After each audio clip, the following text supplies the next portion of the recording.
Assalamualaikum warahmatullahi wabarakatuh. Perkenalkan, kami dari kelompok 3 yang beranggotakan saya sendiri, Bella Berliana, NPM 2001051051056, Friska Friskila 201051041, Rizky Adelia Nova, NPM 2001051051054, dan Sekar Ayuning Tias, NPM 2001051051062. Kami di sini ingin mempresentasikan materi terkait siklus produksi. Baiklah, materi pertama yaitu tentang definisi siklus produksi akan dipresentasikan oleh Rizky Adelianova. Kepada Rizky dipersilahkan. Siklus produksi, apa sih siklus produksi itu? Jadi siklus produksi adalah aktivitas bisnis dan operasi pemrosesan data terkait yang terus terjadi dan berkaitan dengan pembuatan produk.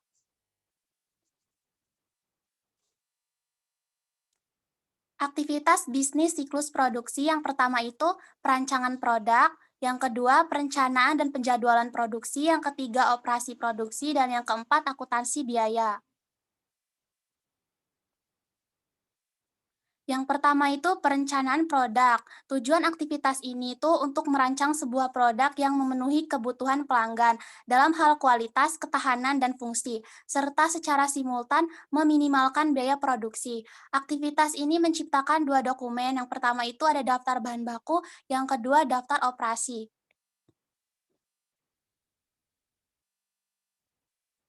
Yang kedua, perencanaan dan penjadwalan produksi. Tujuan ini adalah mengembangkan rencana produksi yang cukup efisien untuk memenuhi pelaksanaan yang ada dan mengantisipasi permintaan jangka pendek tanpa menimbulkan kelebihan persediaan barang jadi.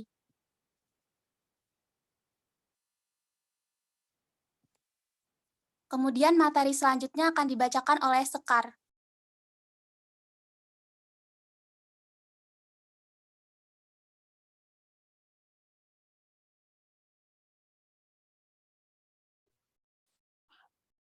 Jadi, terdapat dua jenis perencanaan produksi dalam perencanaan dan pendapatan produksi. Yang pertama yaitu MRP atau Manufacturing Resource Planning, atau sering disebut sebagai Past Manufacturing, karena barang diproduksi sebagai ekspektasi atas permintaan pelanggan. Yang kedua yaitu JIT atau Just in Time, yang bertujuan meminimalkan atau meniadakan persediaan bahan baku barang dalam proses dan barang jadi.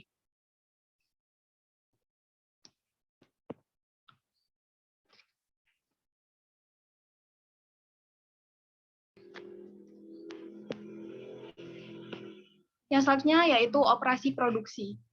Jadi, cara aktivitas operasi produksi ini dicapai sangat berbeda di berbagai perusahaan, yaitu dengan Computer Integrated Manufacturing atau CIM, adalah penggunaan berbagai bentuk teknologi informasi dalam proses produksi seperti robot dan mesin yang dikendalikan oleh komputer. Jadi setiap perusahaan membutuhkan data mengenai, yaitu yang pertama, bahan baku yang digunakan, yang kedua yaitu jam tenaga kerja yang digunakan, yang ketiga operasi mesin yang dilakukan, dan yang terakhir yaitu overhead produksi.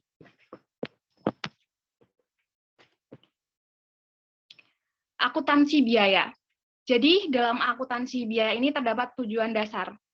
Yang pertama yaitu menyediakan informasi untuk perencanaan, pengendalian, dan penilaian dari operasi produksi.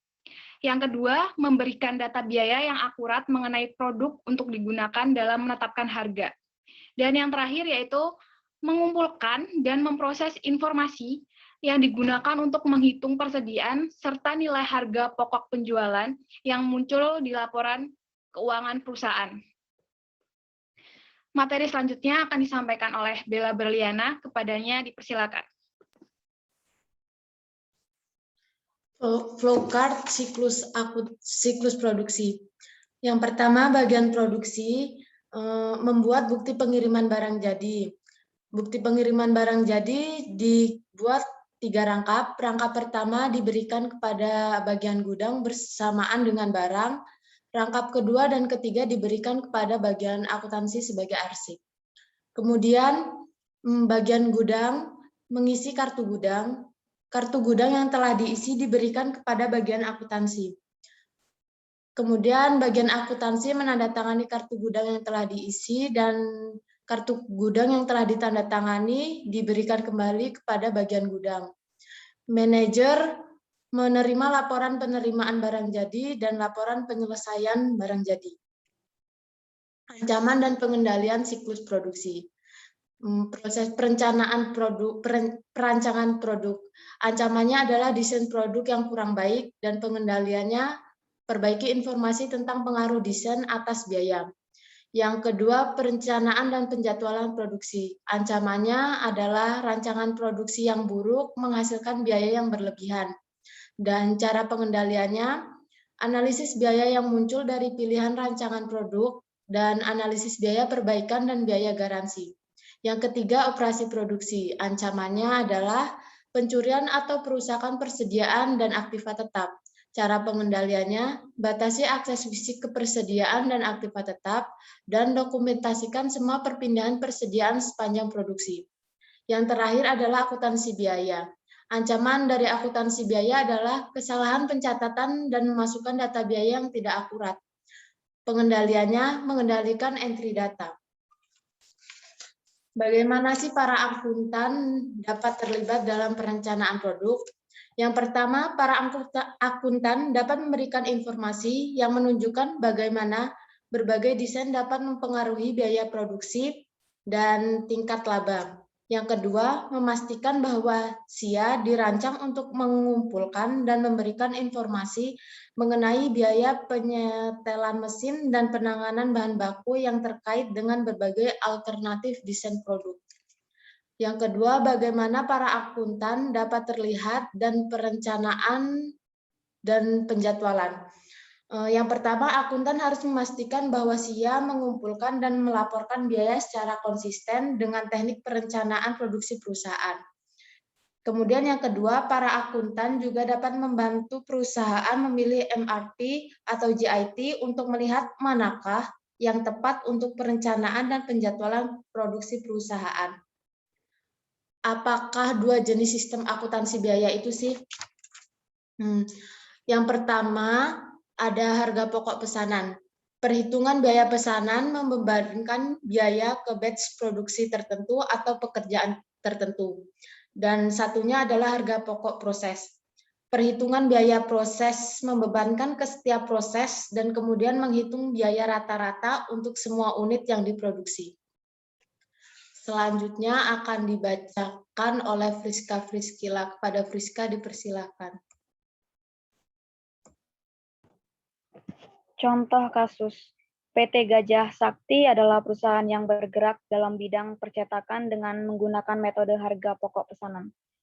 Pada bulan September 2004, perusahaan mendapat pesanan untuk mencetak kartu undangan sebanyak 2.400 lembar dari PT Restu dengan harga yang dibebankan adalah sebesar 2.000 per lembar. Pada bulan yang sama, perusahaan juga menerima pesanan sebanyak 100 spanduk dari PT Insani dengan harga sebesar 200 ribu per buah. Pesanan dari PT Restu diberi nomor KU 01 dan pesanan dari PT Insani diberi nomor SP 02. Penyelesaiannya, pada tanggal 4 September 2004 dibeli bahan baku dan penolong dengan cara kredit yakni sebagai berikut. Bahan baku yang pertama ada kertas untuk undangan sebesar 1.350.000. Yang kedua ada kain putih 600 meter sebesar 4.125.000. Bahan penolong X1 sebesar Rp300.000. Yang kedua bahan penolong X2 sebesar Rp170.000.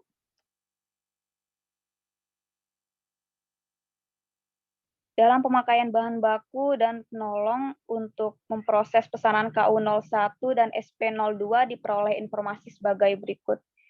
Jadi bahan baku kertas dan bahan penolong X2 digunakan untuk memproses pesanan nomor KU01, sedangkan bahan baku kain dan bahan penolong X1 dipakai untuk memproses pesanan nomor SP02. Untuk penentuan biaya tenaga kerja yang dikeluarkan oleh Departemen Produksi menggunakan dasar jam tenaga kerja langsung dengan perhitungan sebagai berikut. Jadi upah langsung untuk pesanan KU01 per jamnya 5.180 jam selama dalam pekerjaan, dan upah langsung untuk pesanan SP02 menghabiskan sebanyak 1.000 per jamnya 5.000. Sedangkan untuk upah tidak langsung adalah sebesar 2,9 juta. Lalu untuk gaji karyawan bagian pemasaran dikeluarkan sebesar 7.500.000 dan gaji karyawan administrasi dan umum sebesar 4 juta. Contoh kasus pencatatan biaya overhead pabrik. Perusahaan dalam hal ini menggunakan tarif BOP sebesar 160% dari biaya tenaga kerja langsung baik pesanan KU01 dan SP02. Biaya overhead pabrik sesungguhnya terjadi dalam kaitannya dengan pesanan di atas adalah sebagai berikut. Ada biaya pemeliharaan gedung sebesar 500.000, biaya depresiasi gedung pabrik sebesar 2 juta, biaya depresiasi mesin sebesar 1.500.000, biaya pemeliharaan mesin sebesar 1 juta, yang terakhir biaya asuransi gedung pabrik dan mesin sebesar 700. Lalu ada pencatatan harga pokok produk jadi berdasar informasi untuk pesanan KU01 telah selesai dikerjakan. Kemudian pencatatan harga pokok produk dalam proses berdasarkan informasi diketahui bahwa untuk pesanan nomor SP02 masih dalam proses penyelesaian. Yang terakhir harga pokok produk yang dijual. Pesanan nomor KU01 telah diserahkan kepada pemesan, dan dari penyerahan tersebut pemesan akan membayar dengan cara kredit. Ancaman yang kemungkinan akan timbul pada kasus di atas yaitu kemungkinan adanya kesalahan dalam pencatatan dan masukan data yang kemungkinan tidak akurat. Prosedur pengendalian terbaik adalah dengan mengotomasikan pengumpulan data dengan menggunakan pemindai kode garis, pembaca kartu, dan alat lainnya. Kemudian saya serahkan kepada moderator.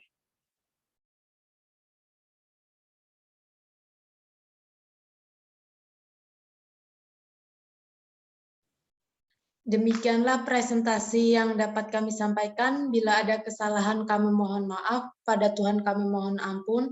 Saya akhiri, wassalamualaikum warahmatullahi wabarakatuh.